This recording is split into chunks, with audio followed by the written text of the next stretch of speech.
우리 주일 오전 예배 오늘 요한복음 55번째 시간입니다.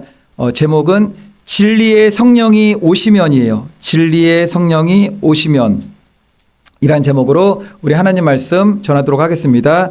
지금 우리가 요한복음 16장을 이제 보고 있잖아요. 근데 앞으로 좀 넘어가서 13장에는 예수님이 제자들과 함께 최후의 만찬, 우리도 이제 오늘 성찬을 할 텐데 떡과 포도주를 떼는 떡과 포도주를 마시는 거죠. 포도주를 떼는 게 아니라 떡과 포도주를 이게 하는 성찬을 행하게 되시고 또 중간에 세족식도 하게 되는 거죠. 예수님께서 제자들의 발길을 씻기시는 세족식 사건은 예수님께서 금요일 날 십자가에 죽으셨잖아요. 하루 전날 밤에 있었던 사건이에요. 목요일 저녁에. 그러니까는 우리가 요한복음을 읽을 때 요한복음 13장 31절부터 14장, 15장, 16장 말씀까지는 예수님의 마지막 고별 설교이면서 한날 그날 밤에 다 있었던 일이에요. 성찬도 행하시고 제자들의 발도 씻기시고 14장에 있는 말씀, 15장에 있는 말씀, 16장에 있는 말씀 이거 마지막으로 당부하심에 이르시는 고별 설교 같은 말씀입니다. 먼저 오늘 본문 1절 말씀 다 같이 한번 읽겠습니다. 시작. 내가 이것을 너희에게 이름은 너희로 실족하지 않게 하려 함이니. 내가 이것을 너희에게 이름은 이제 앞으로 일어날 일에 대해서 이제 2절부터 쭉 나옵니다. 예수님께서 앞으로 일어날 일들에 대해서 제자들에게 미리 예언의 성격으로 경고하시는 것입니다.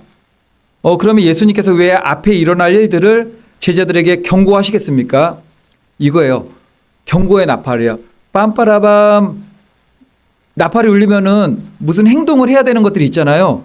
예수님께서 미리 말씀하신 거는 얘들아 너희들의 믿음이 위협받을 수 있다. 너희로 실족하지 않게 하려고 내가 말하는 것이다.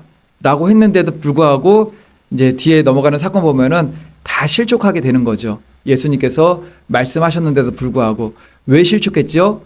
깨어 기도하지 못하고 잠들어 버리잖아요. 그냥. 깨어있지 못하면은 말씀을 알아도 실족해요.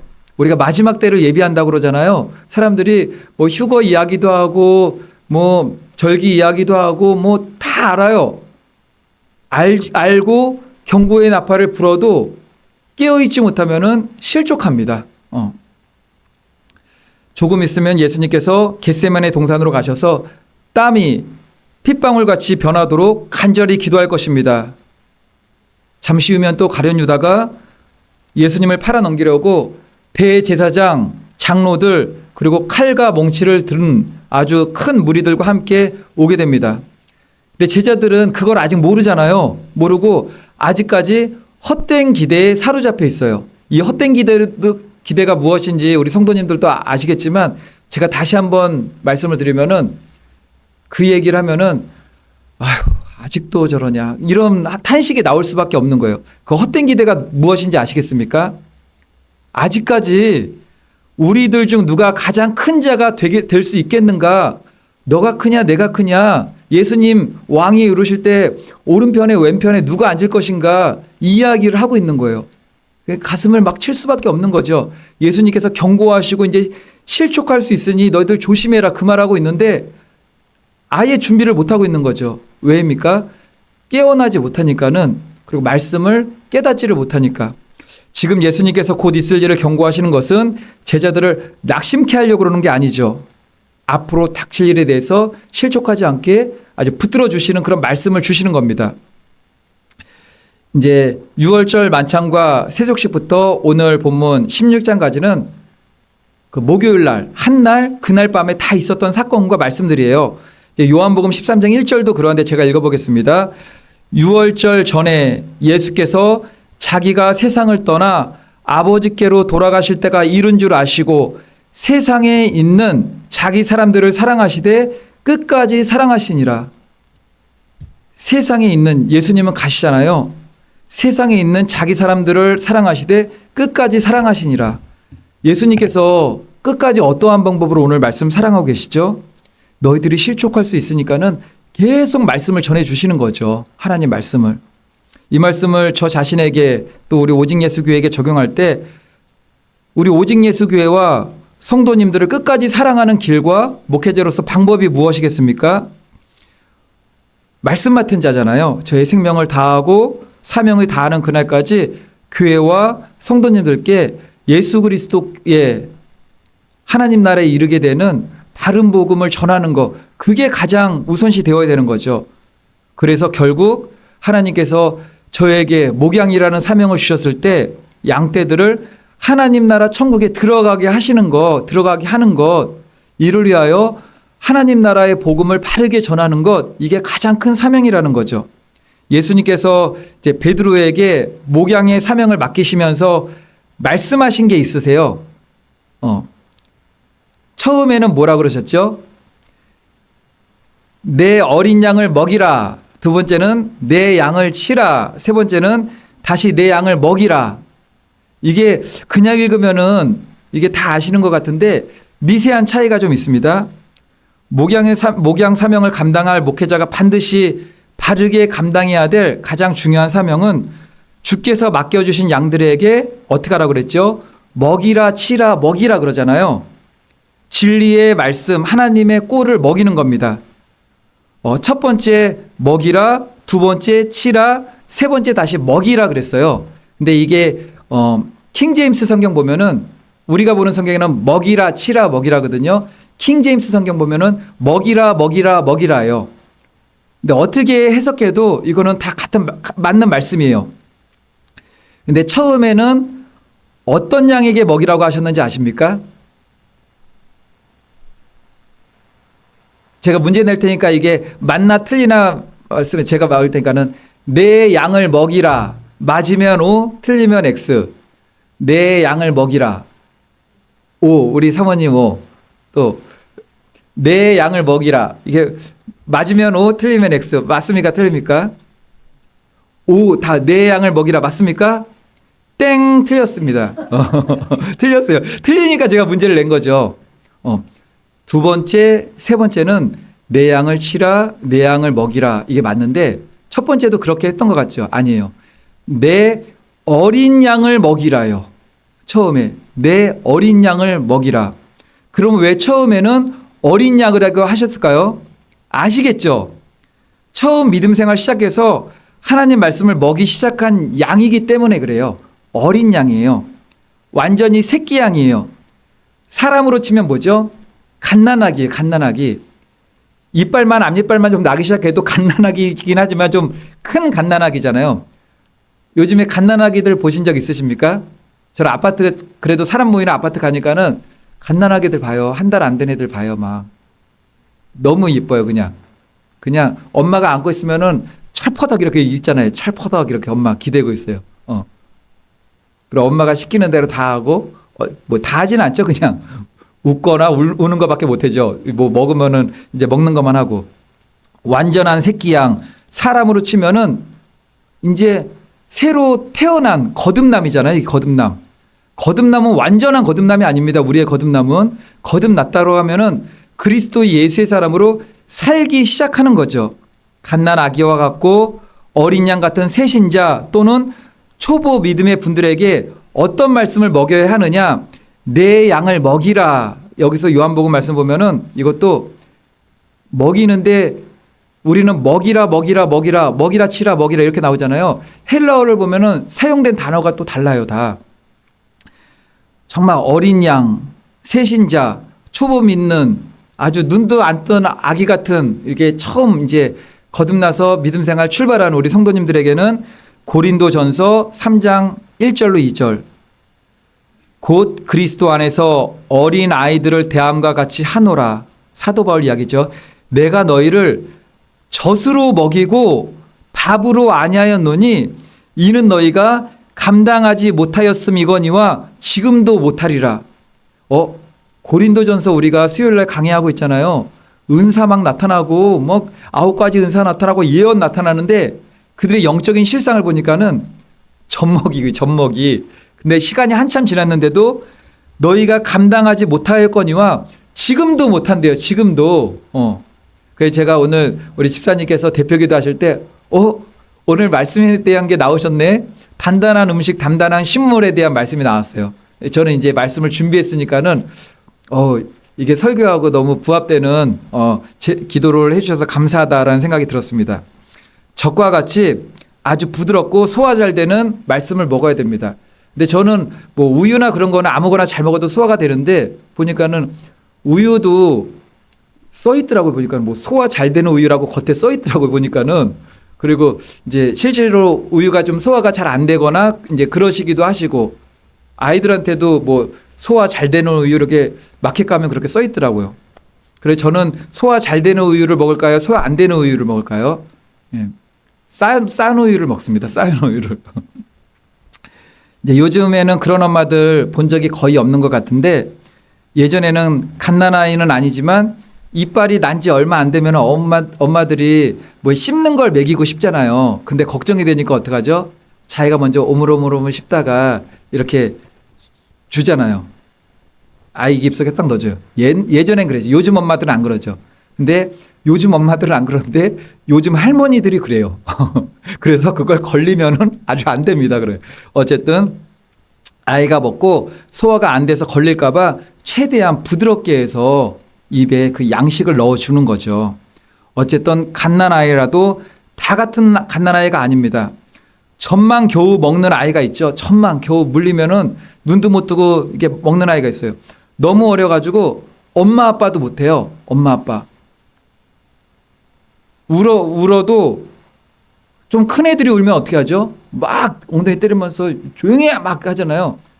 눈도 못 뜬 아이는 울면은 혼도 못 내요. 그냥 무조건 달래야 돼요. 그냥 울고 뭐 해도 뭐 달래야 돼요. 밤새도록 달래요. 밤새도록. 우리는 좀 크면은 밤새 맞잖아요. 그냥 밤새. 근데 너무 갓난아이들은 아이들은 밤새 달래야 되는 거죠. 떼찌 이거는 아이들한테 하는 거잖아요. 이것도 뭘 좀 알아들어야지 떼찌예요. 떼찌 하면은 아이들이 우리 부모님들이 나를 혼내는 것인가? 이거 알아들어야지 떼찌도 하지.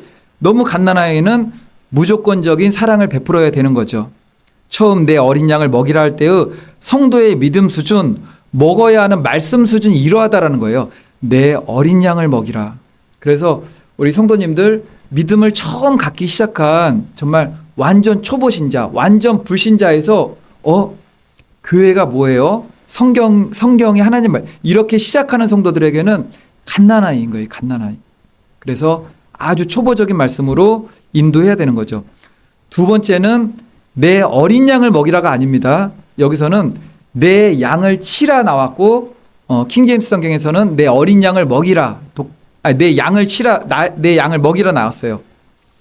두 번째에서 내 양을 먹이라 치라 할 때는 헬라어가 조금 다릅니다.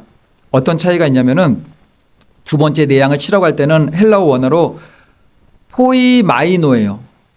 뭐 우리가 이거 알 필요는 없지만 어쨌든 다른 헬라어 단어가 쓰였다. 이 말씀은 갓난아이와 같은 어린 양에게 주는 말씀이 아닙니다. 초보에서 벗어나 성장하여 좀 큰, 완전 큰 아니에요. 좀 큰 양이 되었다는 거죠. 두 번째부터는 예수님께서 내 어린 양을 번역을 잘한 것 같아요. 이거는 개역개정 성경이 먹이라는 번역도 맞는데 내 양을 치라라는 번역도 잘 된 것 같아요. 내 어린 양이라고 하지 않고 내 양인데 치라고 했죠. 이게 자랐다는 뜻입니다. 여기서 치라라는 말씀이 이것도 말씀을 먹이라는 뜻인데 여기에 어떤 의미가 이 헬라어 말에 포함되어 있냐면은 조금 자란 양과 같은 성도는 치리, 권고, 권징, 징계의 말씀 같은 그래도 조금 단단한 음식, 단단한 말씀도 감당할 수 있는 믿음의 성장 수준이라는 거죠. 그래서 이걸 감당하지 못하면은 사도 바울이 이야기한 것처럼 아직도 갓난아이다라고 얘기를 하는 거죠. 그래서 성도는 여전히 갓난아이 신앙에 머물면 안 되고 이제 조금 크게 성장해 나가야 된다라는 겁니다. 하나님의 말씀의 울타리와 교회의 질서를 유지하는 울타리 밖으로 나가는 양들에게 첫 번째로 취하는 어린 양에게는 그렇게 할 수가 없어요. 어린 양에게는 아무것도 깨달지도 못해요. 이게 눈도 못 뜬 깐는 아이가 몇매 떼찌해도 몰라요, 그냥. 그러니까는 계속 사랑으로 다듬는 거죠. 근데 조금 믿음이 자란 조금 큰 양이 되게 되면은 그때는 포이마이노, 치리, 권고, 권징, 징계가 담긴 말씀을 먹일 때 이 단단한 음식을 감당할 수 있으면은 믿음이 성장하는 수준이 된다라는 겁니다. 그래서 사도 바울이 내가 너희를 젖으로 먹이고 밥으로 아니하노니 이는 너희가 감당하지 못하겠거니와 지금도 못하리라. 지금도 못하는 시간이 계속 유지되면 안 되는 거죠. 사도 바울이 자신의 영적 아들, 사도 바울에게 영적 아들이 있었습니다. 영적 아들 생각나는 사람 있습니까? 맞습니다. 영적 아들 디모데, 영적 아들 디도. 그래서 영적 아들은 자신이 가지고 있는 스승으로서 다 전수해지는 거잖아요. 그래서 사도 바울이 교회를 세운 개척교회 담임이면서도 또한 선교하는 선교사였잖아요. 그래서 자신의 목회를 전수해줘요. 디모데와 디도에게. 그래서 사도 바울이 나의 목회를 디모데 너에게 전수해주겠다 하면서 쓴 편지가 뭐죠? 디모데 전서, 디모데 후서. 영적 아들 디도, 내가 너에게 나의 목회 방법을 하나님 말씀대로 어떻게 교회를 이끌어 나가며 양머리를 쳐야 되는지 알려주겠다. 그게 디도에게 쓴 편지가 디도서입니다. 근데 디모데후서 4장 2절 보니까는 디모데에게 맡겨진 양떼를 어떻게 쳐야 되는지 디모데후서 4장 2절에서 이렇게 말씀합니다. 오래 참음과, 여기서도 오래 참음이 나와요. 오래 참음과 가르침으로 경책하며 경계하며 권하라 라는 거죠. 이게 교회도 세우고 양떼들도 세워나가는 거예요. 이게 그래야 되는 거죠. 하나님께서 보내주신 양떼와 같은 성도를 맡아 목양의 사명을 감당하는 목회자가 이런 치리를 하는 이유가 무엇이죠? 오늘 말씀 1절의 말씀이기도 해요. 예수님께서 하신 말씀 1절이 뭐죠? 내가 이것을 너에게 이름은 너희로 실족하지 않게 하려 함이니, 이 말씀을 받게 되면은 조금 더 단단한 식물을 먹을 수 있는 장성한 믿음으로, 이게 믿음의 성장은 그렇게 가는 거죠. 믿음의 성장은. 히브리서 이 말씀 한번 찾아볼까요? 히자라고 돼 있어요. 히자. 히브리서 13장 17절. 오늘 말씀은 줄로 이렇게 하셔야 돼요. 다시 펴야 되니까는 줄로 딱 표시해 놓으시고, 히브리서 13장 17절.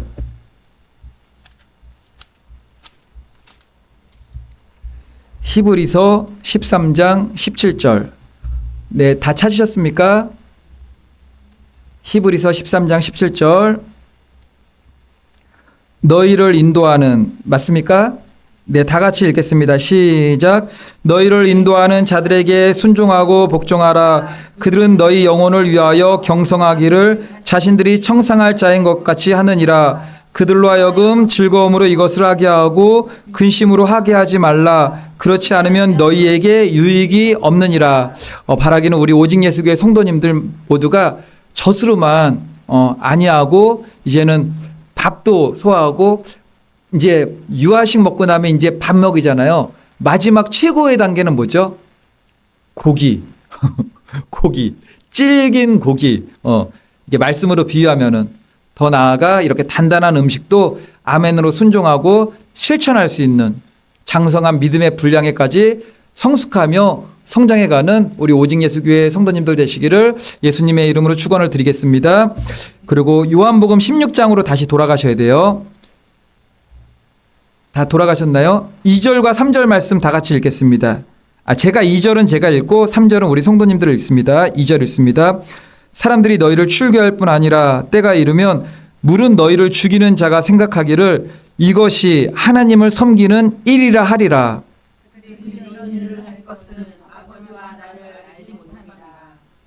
이거 너무 이상하지 않습니까? 2절에 너희를 출교하고 너희를 죽인대요. 그러면서 속으로 2절 마지막 보니까는 이것이 하나님을 섬기는 일이라. 너무 무섭지 않습니까? 내가 기독교인을 박해한다 그게 아니에요. 그리스도인들을 박해한다 그게 아니라 내가 하나님을 섬기기 때문에 이 일을 한다라는 거죠. 이게 이 상태는 이 당시 상황으로는 유대교에서 그래요. 유대교에서 예수 그리스도를 아직 알지 못하니까는 유대교로서 하나님께 특심을 가진다고 예수님도 막 십자가 못 박은 거잖아요. 여기서 우리가 깨달아야 될 것이 무엇입니까? 하나님을 섬기는 일을 한다고 열심과 특심을 품었는데 예수님께서 말씀하시는 것은 그들은 나를 모른다라고 말씀을 하셨다라는 거죠. 우리가 이런 이야기를 많이 해요. 세상에서도. 속도보다 중요한 것은 무엇이죠? 방향. 속도가 아무리 빨라도 방향이 틀리면은 결국 그 종착지는 망하는 거예요, 그냥.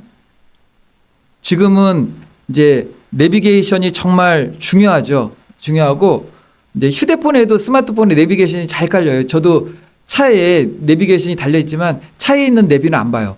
스마트폰 게 훨씬 좋아요. 훨씬 좋고 뭐 업데이트도 되고 아주 먼 산골에 있는 우리 그 강릉에 세례하러 갈 때도 제가 내비 찾아갔잖아요. 내비가 그 산골 길까지 산속에 있는 길까지 다 안내가지고 우리 세례하는 데까지 찾아갔었죠. 그런데 이제 휴대폰에 내비게이션 앱이 없을 때 일이에요. 아마도 10년도 훨씬 지났을 거예요. 왜냐하면 우리 자녀들이 초등학교 때였으니까는 운전해서 휴가지를 가야 돼요. 가야 되는데 그 산이니까 몰라가지고 그때는 차에 내비게이션이 없었어요. 그리고 지금은 옵션으로 차에 내비게이션이 다 신청하면 나오잖아요. 그때는 내비게이션이 옵션으로도 안 나오고 내비게이션을 사서 달아야 되는 때였어요. 그래서 제가 내비게이션을 어떻게 준비했는지 아십니까? 그때 2박 3일인가 갔다 오는데 지금으로 보면은 되게 옛날 일 같지만 그 내비게이션을 렌트했어요. 렌트 그때. 내비게이션을 렌트했어요. 그래서 분명히 주소를 제가 분명히 정확하게 찍고 막 달렸습니다. 도착을 했어요. 주소를 분명히 정확하게 찍고 도착했는데 어디에 도착했냐면은 아무것도 없는 공터예요. 그리고 옆에 밤에 도착해서 산으로 둘러싸였어요. 깜깜해요, 그냥. 밤에 산 안 보이는 거 아시죠? 밤에는 산이 안 보이고 바다가 안 보입니다. 제가 군 생활을 그 섬에서 해서 알아요.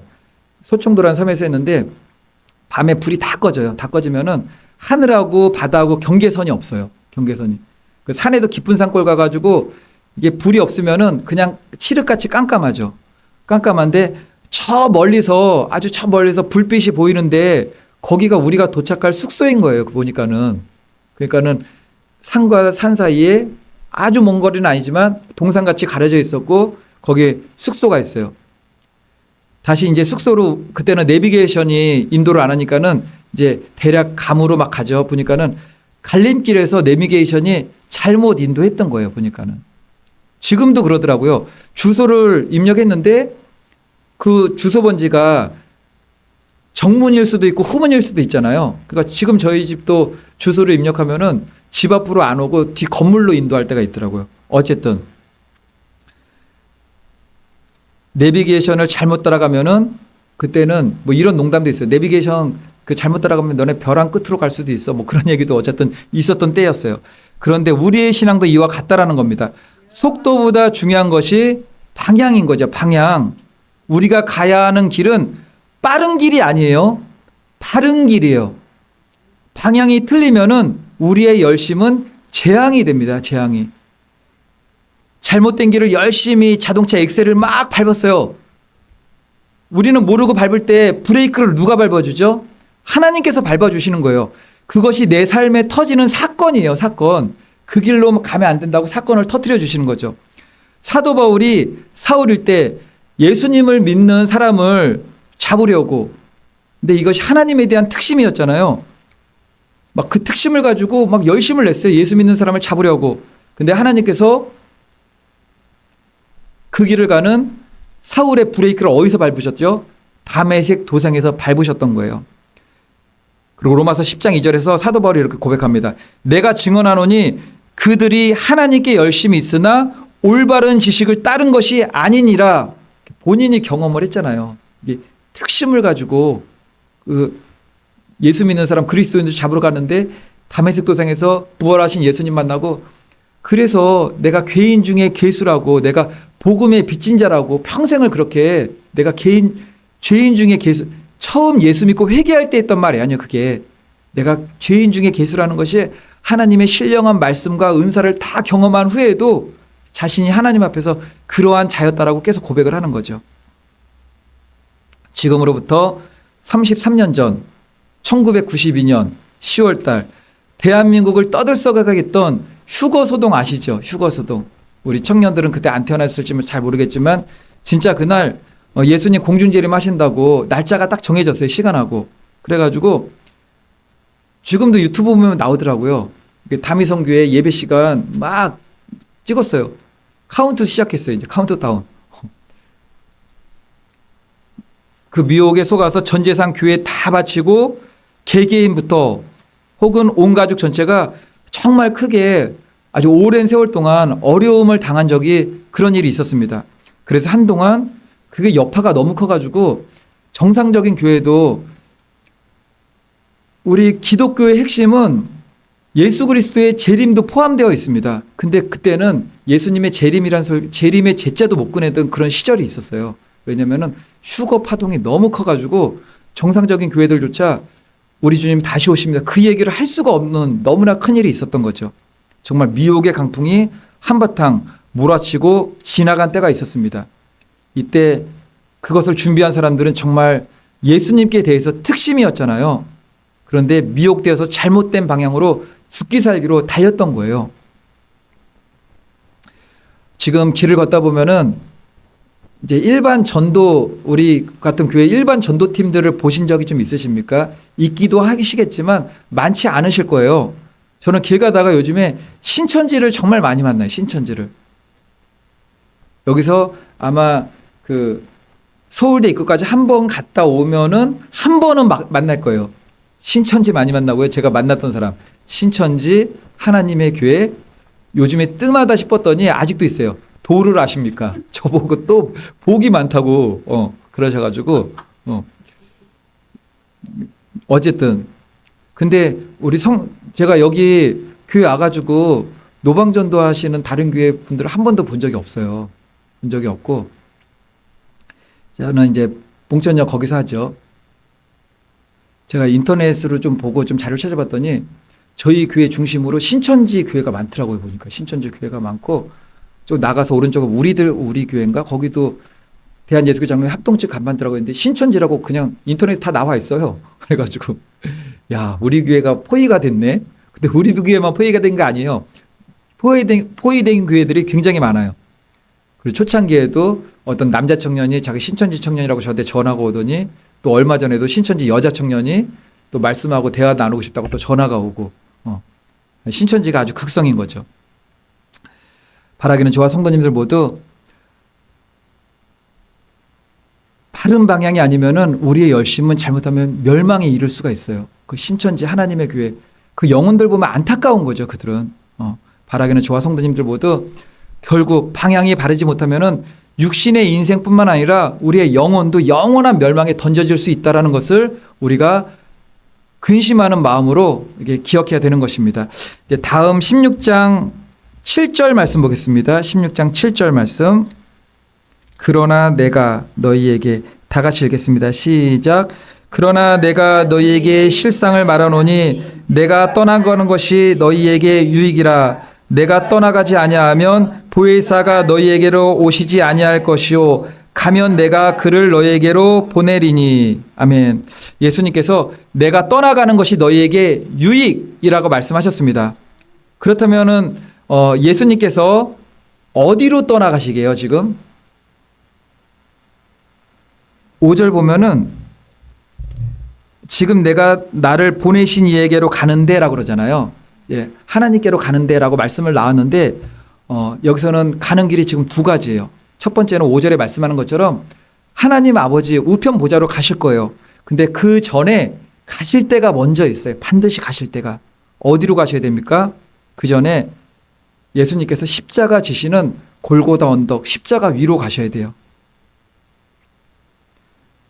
갈보리산 골고다 언덕 십자가 위에 세워진 그 십자가로 가셔야 돼요. 그런데 예수님께서 그 십자가로 가는 것도 너에게 유익이라는 거예요. 이것은 우리의 모든 죄와 허물을 사하심으로 구원하시는 은혜가 있는 것이고 하나님 아버지 우편 보좌로 가시는 것은 그때 승천하시면서 가게 되면 그때는 성령이 보혜사 성령이 우리에게 오시게 되니까 그것이 또 유익이라고 말씀하시는 거죠. 그러니까 두 가지 큰 유익이에요. 우리의 영혼군의 유익, 그리고 이 땅을 살아갈 때 보혜사 성령님의 오심에 대한 유익. 그런데 이 사건은 예수님을 따르는 제자들에게는 유익되지만 모든 사람에게 유익되는 것은 아닙니다. 저와 성도님들에게 예수님께서 십자가로 가시는 것은 유익이 돼요. 분명히 유익이 돼요. 갈라디아서 제가 2장 20절 말씀을 읽을 테니까는 아멘 하셔야만 이게 유익이 되는 겁니다. 내가 그리스도와 함께 십자가에 못 박혔나니 그런즉 이제는 내가 사는 것이 아니요 오직 내 안에 그리스도께서 사시는 것이라. 이제 내가 육체 가운데 사는 것은 나를 사랑하사 나를 위하여 자기를 버리신, 자기 자신을 버리신 하나님의 아들을 믿는 믿음 안에서 사는 것이라. 이 말씀이 아멘 돼야 이것이 예수님께서 십자가에 죽으실 때 나에게 유익이 되는 거예요. 이게 아멘 아멘은 이게 확증이죠. 이게 아멘 아멘은 구약에서 두 번 연속은 확증이에요. 확증. 예수님께서 십자가에 죽으셨는데 나는 안 죽었어요. 이게 유익이 됩니까? 그냥 예수님의 죽으심이 나와 아무런 상관이 없게 되는 거죠. 이걸 아셔야 돼요. 예수님이 십자가에서 죽으신 것은 죄인된 내가 죽은 거예요. 근데 예수님께서 십자가에 죽으셨는데 내 자아가 그거를 거부하고 나는 죽지 않는다 그러면은 예수님의 십자가의 대속의 죽음은 나에게 아무런 유익이 안 되는 거죠.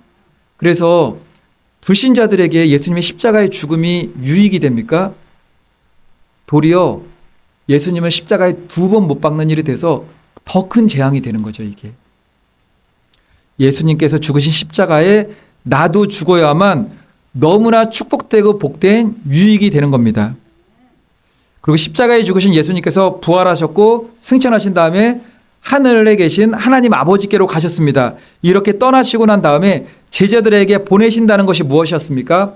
보혜사 성령. 그러면 보혜사 성령님께서는 어디로 오십니까? 고린도전서 6장 19절.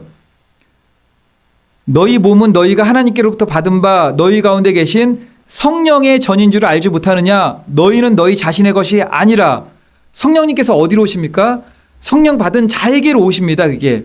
그리고 교회로 칠 때는 뭐 교회에다 임하는 것이 아니라 교회 공동체 우리 성도님들의 모임 가운데 임하셔서 성령으로 불타는 교회 공동체가 되는 거지. 뭐 사람은 없는데 그냥 교회 건물에 막 성령이 막 불 붙고 그러는 건 아니에요. 내 마음이 성령의 전이 될 때, 너희 가운데 계신 성령의 전인 줄 알지 못하는 내 마음이 성전될 때예요. 내 마음이 성전될 때 내 속에 임재하시는 분이 보혜사 성령님이 된다. 하나님의 영이 내 안에 임해 주신다. 이거보다 더 큰 유익이 있겠습니까? 하나님이 내 안에 임하시는데, 그런데 내 안에 악한 자가 내 안에 성전이, 내가 성전이 되어야 되는데 하나님께 성령이 임하시는, 근데 이게 내 속사람이 성전이 안 되고 악한 내 자아가 십자가에 못 박아 죽어지지 않으니까는 내 자아의 왕국이 되는 거야, 이게. 그래서 하나님이 내 안에 왕 노릇하는 것이 아니라 내 자신이 내 안에서 왕 노릇하면서 내가 왕인 줄 알지만 사실은 마귀의 종 노릇하고 있는 거죠. 사형리를 아십니까? 그 사형리 전도 그거 책자 아십니까? 거기 보게 되면은 의자가 그려져 있어요. 의자가 그려져 있고 내가 나의 주인이면 그 의자에 나라고 써 있어요. 나. 그리고 우리 하나님이 왕이시면은 우리 하나님, 예수님, 성령님이 그 의자에 앉아 계시는 거죠.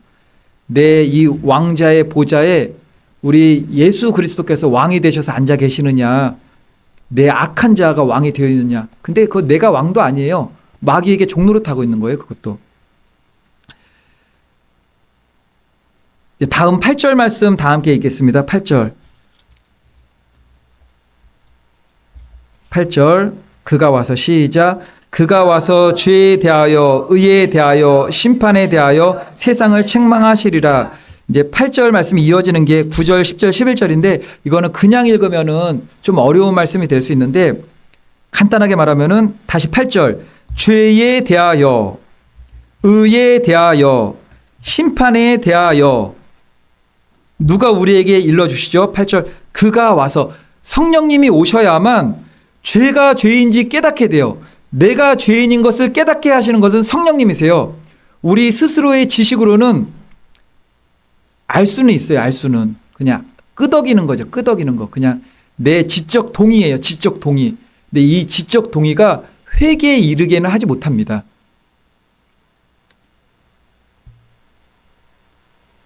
그 다음에 죄에 대하여, 의에 대하여는 뭐죠?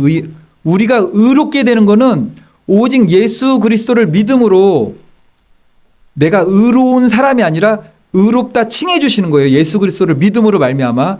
이 깨달음도 성령님이 아니면 이게 깨달아지지가 않아요. 그리고 그 말씀이 내 가슴 안으로 들어와지지가 않아요.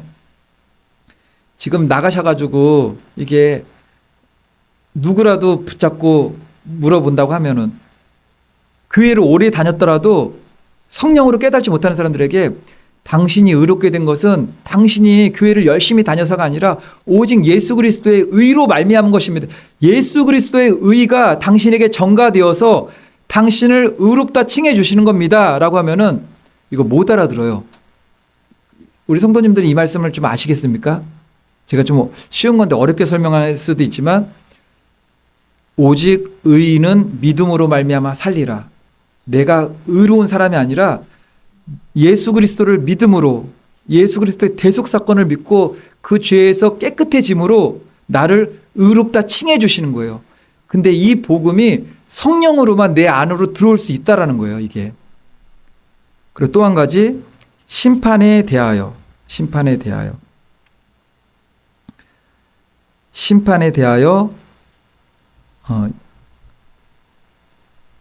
11절 말씀 보겠습니다. 11절 말씀은 심판에 대하여라 함은 이 세상 임금이 심판을 받았음이라. 심판에, 이것도 좀 어렵죠. 말씀을 알겠는데 뭐가 뭐 좀 이게 애매해요.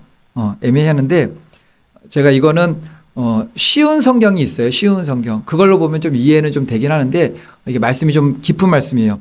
이 세상 임금은 누구일까요? 예, 사단 마귀예요. 마귀. 그래서 마귀들은 아니에요. 마귀. 우리 찬송가 중에서 마귀들과 싸울지라 죄악 벗은 형제 이렇게도 부르잖아요. 부르는데 뭐 그런 의미로 부르긴 하지만 마귀는 하나예요. 그냥 가장 꼭대기에 있는 뭐 우리가 알고 있는 루시퍼 사탄이라고 그러죠. 그 존재가 마귀고 그 밑에 있는 것들이 다 귀신들이에요. 귀신들은 맞죠. 쫄개들이니까는. 하늘에 있는 천사들 중에서 3분의 1을 미혹해서 데려왔다고 그랬잖아요. 그러니까는 귀신들인데 가장 위에 있는 예수님 광야에서 예수님 시험했던 그 존재가 누구죠? 마귀잖아요. 마귀. 감히 귀신들은 얼씬도 마귀가 와가지고 시험했던 거죠. 마귀인데 그런데 예수 그리스도께서 십자가에 죽으시고 부활하셨을 때 마귀는 완전히 패배했습니다. 마귀는 완전히 패배했어요. 지금도 패배했어요. 지금도 패배했는데 왜 지금 날뛰고 있느냐? 하나님께서 허락하신 시간이지만 마귀는 자기가 맡게 될 최후 심판이 무엇인지 알고 있어요. 마귀는 자기 최후 심판에 대한 성경 말씀을 알고 믿고 그 최후 심판을 위해서 살고 있는 거예요, 지금. 근데 우리는 사람들은 하나님의 형상을 따라 창조되었다고 하는데 죄가 들어오고 난 다음부터는 성경에 기록되어 있는 하나님 말씀도 안 믿잖아요. 우리도 다 아는 거 그냥. 하나님을 믿으나 믿지 않으나 다 알고 있는 거. 다 죽는 거 다 알아요. 근데 한 번 죽는 것은 사람에게 정해진 것이요 그 외에는 심판이 있으리니 이 말씀을 안 믿어요. 마귀는 자기의 최후를 알고 발악을 하고 있는데 우리 인간은 그냥 죽으면 끝나는 줄 알고 하나님을 믿지 않았을 때 예수 그리스도를 영접하지 않았을 때 그 최후가 무엇인지 말해줘도 안 믿고 그걸 대비를 안 한다라는 거죠. 마귀가 맡게 될 영원한 심판은 이미 판결이 났습니다. 마귀는 이게 100%라고 할 때 0.001%도 아주 요만큼의 선한 것도 없는 그냥 악덩어리 그 자체예요. 악덩어리 그 자체. 더 좀 표현하면은 끝도 없이 광활한 우주에서 아주 측량치물 이 우주에서 이 먼지만큼은 얼마나 작겠습니까? 그만큼의 선도 없어요. 그냥 완전히 악덩어리예요. 그래서 마귀의 목표, 생각, 계획은 오직 하나입니다. 그가 어디를 향하고 있냐면은 자기가 당할 최후 심판을 당하고 있어요. 마귀가 당할 최후 심판이 무엇인지 아십니까? 요한계시록 20장 10절 말씀 보면은 또 그들을 미혹하는 마귀가 그들을 미혹한대요. 지금 아직 마귀 편이 아닌 자들을 미혹하는 거예요. 마귀에게 미혹당하지 않은 자들을. 또 그들을 미혹하는 마귀가 불과 유황못에 던져지니 거기는 그 짐승과 거짓 선지자도 있어 세세토록 밤낮 괴로움을 받으리라. 마귀는 알고 있어요. 야, 마지막 이 땅의 모든 것이 다 끝나게 되면은 최후 심판으로 나는 세세 영원 무궁토록 불과 유황에 던져진 영원한 불심판에 던져지게 된다라는 것을 알고 있으니까는 그 자기의 최후를 알고 있는 악덩어리 마귀가 하는 짓이 무엇일까요? 자기가 영원한 불 속에 들어갈 때 같이 들어가야 될 하나님의 자녀들을 막 긁어 모으는 거예요. 그게 목표예요. 그게 목표. 그래서 우리 성도들의 목표는 영원한 천국 하나님 나라 들어가는 게 우리의 최후의 그 마지막 순간이 되어야 되잖아요. 마귀의 최후 목표는 자기가 들어가는 영원한 불지옥에 지금 하나님의 자녀로 살고 있는 하나님의 자녀가 될 수도 있는 불신자든 믿는 자든 한 사람이라도 더 끌고 그 영원한 세세토록 끓는 지옥에 들어가는 것이 목표입니다. 목표. 자나깨나 목표예요. 그 목표를 언제부터 잡았는지 아십니까? 아담과 하와가 유혹됐잖아요. 그때부터 계속 잡은 거예요. 계속. 처음에 목표는 뭐였냐면은 창세기 보면은 마귀의 머리를 밟아서 이게 다 무너뜨릴 메시아를 보낸다고 말씀하셨잖아요. 여자의 후손. 그래서 그때까지 예수 그리스도께서 오시기 전까지는 여자의 후손을 잡으려고 계속 이스라엘 가운데 남자들을 계속 죽이는 일들이 벌어집니다. 근데 예수님이 정말 오셨어요. 이번 기회다, 이것이 기회다 해가지고 십자가에 못 박았어요. 못 박아서 죽었어요. 야, 그리스도를 죽였다 생각했더니 그 죽인 것이 대속을 이루는 완전한 구원의 완성을 주셨어요. 그때부터는 목표가 그리스도가 아닌 거예요. 완전히 패했어요. 그걸로 마귀는 예수 그리스도께 완전히 패했습니다. 그리고 최후 심판으로 불지옥에 들어가게 돼요. 그때부터의 목표는 하나님의 자녀예요. 그리고 불신자로 살아가는 이들도 예수 믿지 못하게 하는 거예요. 그게 마지막까지 목표예요. 마지막. 지금 마지막 때가 닿습니다. 미혹이 점점 심해질 거예요. 미혹이 점점 심해지고 각양 종류로서 우리가 하나님 믿지 못하도록 하는 일들을 벌리게 된다는 것입니다. 이러한 상황에서 성령님께서 성도들이 미혹되지 않도록 지키시고 보호하시고 계속적인 복음 전파로 지옥 갈 백성들을 천국 백성으로 인도하시는 것이 성령님의 역사예요. 이제 13절 보겠습니다. 13절 말씀. 그래서 여기서 그냥 성령이라고 말씀 안 하시고 그러나 진리의 성령이 오시면 그가 너희를 모든 진리 가운데로 인도하시리니 그가 스스로 말하지 않고 오직 들은 것을 말하며 장래일을 너에게 알리시리라. 진리의 성령 너희를 모든 진리 가운데로 인도하신대요. 가장 완전한 의심 없이 불완전하지 않고 완전한 진리가 뭐죠? 성령님께서 우리에게 주신 모든 성경은 모든 하나님의 말씀은 성령의 감동으로 된 것으로 성경 말씀이 완전한 진리이고 이 완전한 성령의 감동으로 쓰여진 성경을 성령으로 조명하셔서 깨닫게 하셔서 믿음의 길을 가게 하시는 것이 성령님의 사역이라는 것이에요. 이것이. 여기서 성도는 우리를 진리 가운데로 인도하시는 성령님의 사역에 대해서 바르게 알아야 됩니다.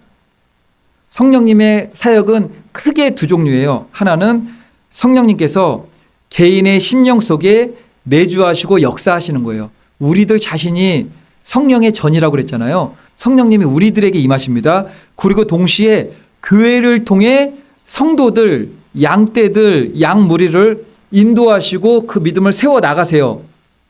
반드시 알아야 될 것은 성령님이 개인을 인도한다고 분명히 말씀하셨죠.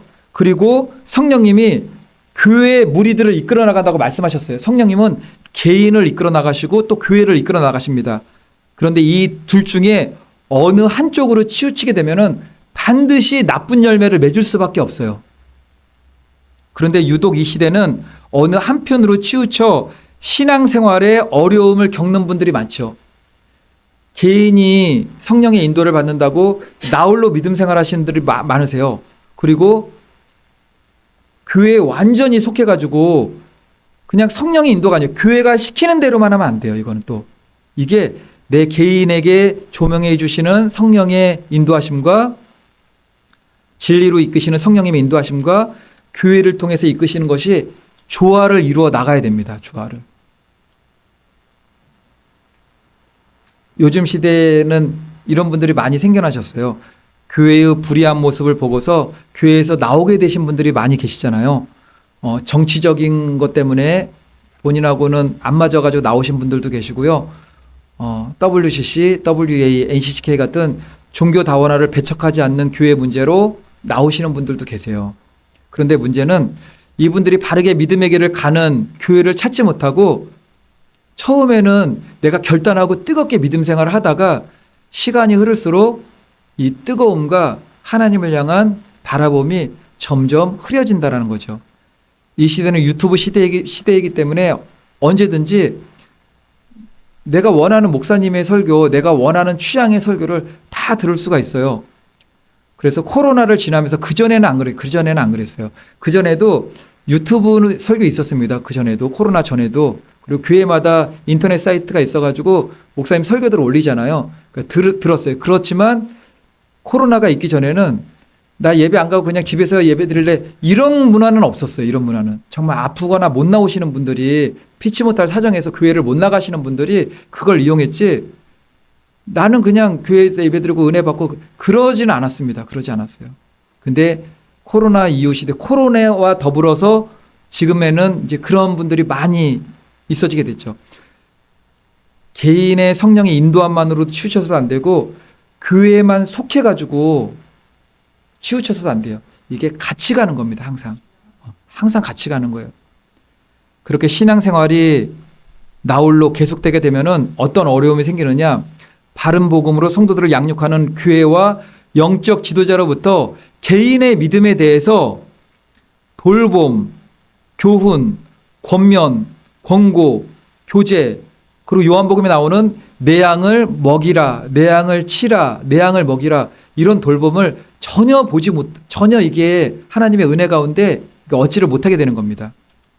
히브리서 10장 24절로 25절 말씀, 서로 돌아보아 사랑과 선행을 격려하며 모이기를 패하는 어떤 사람들의 습관과 같이 하지 말고 오직 권하여 그날이 가까움을 볼수록 더욱 그리하자. 내가 처음에 교회 나올 때는 내 믿음을 지키고자 나왔는데 어느 순간에 그 습관이 되어버렸어요. 그냥. 그래서 모이기를 패하는 어떤 사람들의 습관과 같이 하지 말고, 이게 습관이 되어버리면 정말로 안 됩니다. 이게 성도들 개개인이 모여 교회의 지체를 이루고 기둥이 되어서 세워나가는 것이 교회입니다. 교회의 기능 중에 하나가 뭐라고 그랬죠? 서로 돌보아 사랑과 선행을 격려하는 것. 이것이 내가 하나님을 사랑하는 믿음의 증거로 이루어지는 이웃사랑의 실천입니다. 하나님 사랑, 이웃사랑이 우리가 나아가는 믿음의 방향의 두 기둥이에요. 그리고 마지막 때가 될수록 우리 오직 예수교회 성도님들 모이기를 패하시면 안 됩니다. 코로나 기간 동안에 국가 권력이 개입해서 교회에 모이는 것을 폐했죠. 그럼에도 담대하게 예배드린 교회들도 있어요. 분명하게. 이제는 성도님들 스스로가 교회 모임을 폐하는 시대가 됐어요. 성도님들이 나는 혼자 예배드릴 거야. 혼자 믿음의 길 갈 거야. 내 양을 먹이라, 내 양을 치라, 내 양을 먹이라. 이거는 성경에 나오는 교회와 함께 믿음의 길을 가는 그 성경적인 말씀하고도 전혀 맞지 않는, 이게 너무나 위험한 신앙이 된다라는 것입니다. 전도서 4장 9절로 10절 말씀 보니까는 두 사람이 한 사람보다 나음은 그들이 수고함으로 좋은 상을 얻을 것임이라. 혹시 그들이 넘어지면 하나가 그 동물을 붙들어 일으키려니와 홀로 있어 넘어지고 붙들어 일으킬 자가 없는 자에게는 화가 있으리라. 나홀로 가고 있으면은 목회자도 그래서 위험한 게, 나홀로 교회는 너무나 위험해요. 저도 노예에 속해 있고 초영회에 속해 있어가지고 제 설교하는 거 우리 노예 목사님들이 저한테 피드백이 와요. 이렇게. 그걸 잘 들어야 되죠. 병 목사, 그렇게 하면은 좀 그렇지 않아? 위험하지 않아? 뭐 그렇게 말씀하신 분은 없지만 그렇게 말씀을 분명히 해주세요. 제가 잘못된 길을 가게 되면은, 잘못된 설교를 나가게 되면은 그게 울타리가 되는 거죠. 우리 성도님들도 말씀의 울타리가 그렇게 되는 거예요. 말씀의 울타리가. 성경을 보면은 하나님께서 예수 그리스도가 오실 그때까지는 이 세상의 믿음의 역사를 복음 전파, 선교 사역의 시대를 교회를 통해서 이끌어 가세요. 교회를 통해서 선교사를 포생하고 교회를 통해서 그 일들을 감당해 나가십니다. 절대로 스스로 교회 나가기를 피하고 혼자 신앙생활하는 습관이 내 몸에 붙어버리면 안 돼요. 하나님 앞에 바른 말씀, 진리에 목말라 하며 구하고 찾고 두드리게 되면은 진리의 성령께서 반드시 깨어있는 진리 가운데로 가고자 하는 교회로 인도해 주심을 믿고서 진리의 성령님께 기도해야 된다라는 것입니다. 이제 마지막 15절 말씀 보겠습니다. 마지막 15절 말씀. 무릇 아버지께, 다 같이 읽겠습니다. 시작. 무릇 아버지께 있는 것은 다 내 것이라. 그러므로 내가 말하기를 그가 내 것을 가지고 너희에게 알리시리라 하였노라. 아멘. 이게 말씀을 잘 읽어보면은 여기서 삼위일체가 다 나와요. 삼위일체. 15절 제가 무릇 아버지께 있는 것. 이 아버지는 누구죠? 성부 하나님. 아버지께 있는 것은 다 내 것이라. 여기서 내는 누구죠? 아들 하나님 예수 그리스도. 그러므로 내가 말하기를 그가 내 것을 가지고 너에게 아시리라. 예수님이 말하는 그분은 누구죠? 보혜사 성령. 요한복음 16장 15절에서는 그래서 하나님, 예수님, 성령님, 성부 하나님, 아들 하나님, 보혜사 성령 하나님, 삼위일체 하나님이 다 등장합니다. 그런데 뭐라고 말합니까? 하나님께 있는 것은 다 예수님께 있는 것이기도 하고 또 그것을 오실 성령님께서 제자들에게 다 전한다는 거죠. 이분들이 다 공유하시나 봐요. 이게 다 공유하시나 봐요. 이 진리를 공유하시나 봐요. 이게 삼위일체가 뭐냐면은 성부 하나님, 아들 하나님, 성령 하나님 각각 존재하시는 분이시지만 하나이신 하나님이세요. 이제 여기서 우리가 표현할 때 좀 주의해야 될 게 뭐냐면은 삼위일체 하나님을 한 분 하나님이라고 그러면 안 돼요. 하나이신 하나님이세요. 근데 성경에는 한 분 하나님이라고도 나와요. 이거는 성부 하나님, 성자 하나님, 성령 하나님을 개별적으로 얘기할 때는 한 분 하나님이라고 얘기할 수 있잖아요. 근데 삼위 하나님을 갖다가 한 분은 한 사람을 말하는 거잖아요. 한 사람이라고 말하면 안 돼요. 그렇게 되면은 양신론이 되는 거예요. 근데 이단이 아니라 우리 기독교 안에도 이걸 잘못 알고 계시는 목회자들도 많으세요. 이거를. 그분들이 막 이단을 전파하려고 그런 게 아니라 잘못 이해하고 계신 거예요. 잘못 이거를 갖다가. 그래서 삼위일체 하나님은 한 분 하나님이라고 표현하기보다는 하나이신 하나님. 하지만 우리가 여호와 하나님 한 분 하나님, 뭐 성령 하나님 한 분 하나님 이렇게 얘기할 때는 각 개별적으로는 그렇게 이야기할 수 있다. 그리고 성경에도 한 분 하나님에 대한 말씀은 많이 나와요. 근데 삼위일체를 그렇게 표현하지는 않았다라는 거죠. 각 육격의 하나님으로는 한 분이시지만 삼위 하나님을 표현할 때는 하나이신 하나님, 삼위일체, 삼위일본. 그게 맞는 표현인 거죠. 그리고 15절 말씀을 깨달으면은 얻게 되는 위로가 있어요. 뭐냐면은 예수님과 함께 동고동락하며 우리 제자들이 2000년 전에 제자들이 다 은혜를 받았잖아요. 직접적으로 얼마나 좋았을까요? 예수님하고 막 같이 뭐 오병이어 기적도 다 보고 산상수훈의 말씀도 다 듣고 우리가 부러워할 수도 있지만 15절 말씀 보세요. 내가 말하기를 그가 내 것을 가지고 예수님의 것을 가지고 너희에게 알리시리라 그랬잖아요. 우리 성도님들 산상수훈 말씀 성경에서 안 보셨나요? 안 읽으셨나요? 근데 이것을 그냥 읽다 이런 의미가 아니라 성령님께서 그 말씀을 조명해 주신다라는 거예요. 조명해 주신다. 근데 우리가 성령 그러니까는 예수님하고는 또 별개인 것 같잖아요. 근데 로마서 8장 9절 보면은 누구든지 성령의 영이 없으면 그리스도의 사람이 아니라라고 한 게 아니라 누구든지 그리스도의 영이 없으면 그리스도의 사람이 아니라고 했어요. 내 안에 계신 영은 어떤 영입니까? 그리스도의 영, 예수님의 영이에요.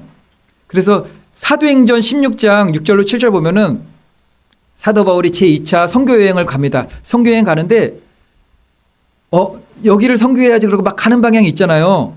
근데 성령님께서 그 길이 아니라고 자꾸 했어요. 방향을 자꾸 바꾸세요.